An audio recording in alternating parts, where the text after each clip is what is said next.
better quarterback play will make the line better.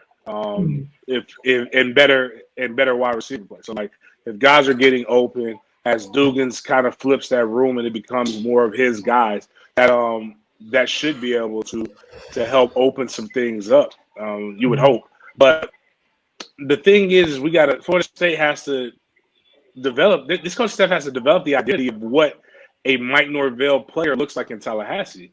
So to get guys from SEC programs and to be like, so I see articles written about we should be happy that we're getting SEC starters.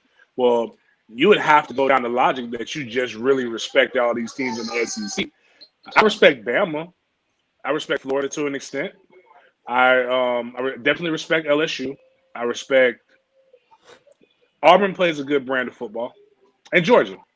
So after that, I'd have to be honest with you in saying that the rest of those teams are comparable to a lot of the ACC teams that I see. So to get a guy from Arkansas, which again, I'm not knocking anything that he's done, but I believe they've won. I think he didn't play this year, and there was a walk-on cornerback that took his spot and got 2 interceptions that first game. So like, I'm not going to get overly excited about that. Well, I can't get excited about Robinson. I can't get excited about Robinson, even though I don't necessarily like South Carolina. But I can see that part. But like, I'm just, again, that's me wearing my hold up. This is Florida State, and we play a pretty good brand of football when we're good. And I don't just respect somebody because they came from a bigger school. Perfect example. There was a kid who came from Lincoln High School when I was at Florida High in Tallahassee, Florida. This kid was 6'7", 320 pounds, junior in high school. Like those are in 2001, that's a dream prospect at left tackle. And all people are like, oh my God, he came from Lincoln and blah, blah, blah. My first question was, well, why did he leave Lincoln? Lincoln is like a powerhouse. If he's any good, he wouldn't be coming here. And I was right. I was 100% right. The kid was softer than mashed potatoes with gravy added on top of it. And we ended up benching him for a kid who was 5'8", 200 pounds because he could at least pinch the defender.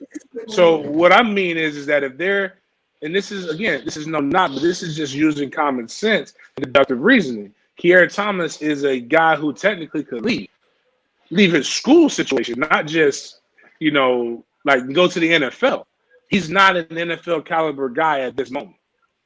Like a lot of these guys aren't NFL caliber guys at this moment. And yes, we may not have NFL caliber guys, but to quote my guy John Heron, aka Hova, who's at the University of Florida, if they're not helping us beat Bama, Georgia, Clemson, the teams, and get to the playoffs, I don't want them. I don't need them to waste my roster space.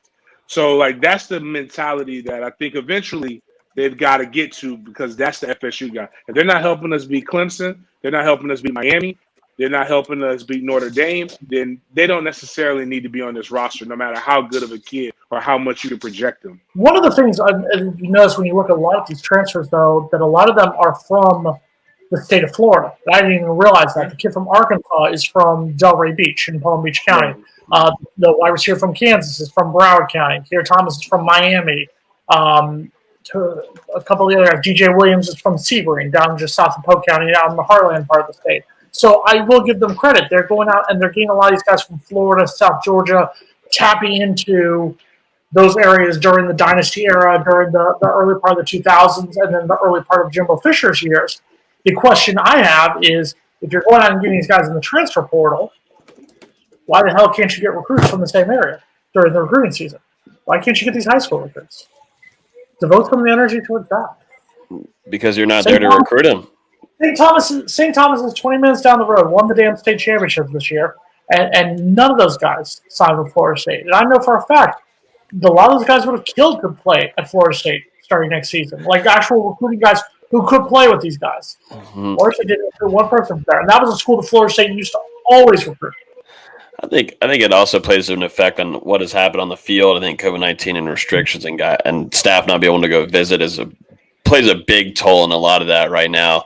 Because I'm sure things would look a lot more different if it was 7-4, no COVID things, I think would be a whole 180. But no, I agree. I think it is different, but at least you're getting the transfers that come from Florida for right now. You're doing the best that you possibly can do.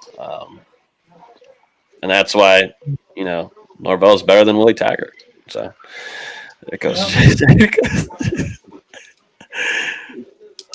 I didn't get you, Jason. Dang it. Everybody I thought you were going to get him. Pandemic. I was just counting the number of wins in my head. 3-6 Mafia, 3-6 Brave Band. I know a way you could. And I guess part of me just like you had Brandon Harris on your roster.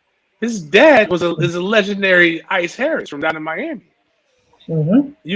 You brought in who I like as a person, Meatball. Shout out to Coach Carlos Loughlin, the new running backs coach of Western Kentucky. Mm-hmm. But you hired, before we found out about this panoramic, you hired a coach to be your director of high school relations who had 0 relationships in the state of Florida. But your recruiting director at Memphis was from Fort Lauderdale, and you didn't bring him. Like, again, I'm happy he's getting the Florida guy. He's getting the Florida guys, but some of this stuff, I'm not going to make those excuses for him. Because really, it's produce or don't produce. At this level. That's why he's getting the money. That's why he's at we're at this big boy level. You either produce or you don't. But I think, again, like it's a step in the right direction. When you feel like you couldn't get what you needed to get in the class of 21, then you use what you could get to supplement it in the transfer portal. What he has, though, is a great opportunity in the class of 2022. And if anybody bails him out or gets him, I don't give a damn if COVID is 2 times stronger. You have no excuses when you got 3 guys who are legacies who are top prospects. You got a kid, Travis Hunter, who is is a gift from God. Like, he's getting offers and telling them, you're too little too late. He's got a kid who's probably a Bama lean hitting him up, and he's saying, like, hold up, unless you're trying to get here with Florida State, there's nothing for us to talk about. And then there's I can't think of the other kid. So you've got some prospects there that are really, really good that want to come here, and you have a chance to have one of those ironic years where you can have 2 5-stars and be a mid team. But at some point, you gotta go and develop these relationships. I think they can beat on they can lean on some people a little bit more. But right now they've got 2 key spots in that in the off field positions with what Brandon Harris was and what Carlos Loughlin was, where you could go get guys, but you talk to those guys and now you're about to let them leave to go somewhere else. There's a guy who's Meshach Harris, who's excuse me, my bad, not Meshach Harris. Meshach is his last name. Meshach used to be with the Jacksonville Jaguars, coach at Tennessee State right now, who the commissioner, whatever the hell Luke and them guys were calling themselves, literally said, hey, this is a cat that we all respect. And right now, man, I hope they're listening, and I'm giving you free game because I know Indiana then offered this man a bag, and I told him you'd be a fool if you don't take that bag, if you don't take it, just because you want to come to Florida State. I would love for him to be at Florida State, don't get me wrong. I just personally would have taken the money. But again, too little, too late. Like delaying this stuff, and COVID's not the excuse because this guy's qualified. Guys have vouched for this person, and that's somebody you get, but you can't get him. The first person I would have picked up the phone when I found out after the holiday break that Carlos Loughlin was gone is Kenyatta Watson, right? Coach K, the real Coach K Watt, who's basically he's the guy in Atlanta. And Atlanta's a hotbed right now. That part of Georgia is a hotbed. It's the reason why Georgia Tech is getting, when his son committed to Georgia Tech, it's the reason all the top transfers are going to Georgia Tech. And it ain't because they all want to be engineers. It's about the relationship. If you don't have the relationship, you hire people who have the relationships so that you can have a relationship vicariously through them. It's very simple, especially when you have the money in the budget.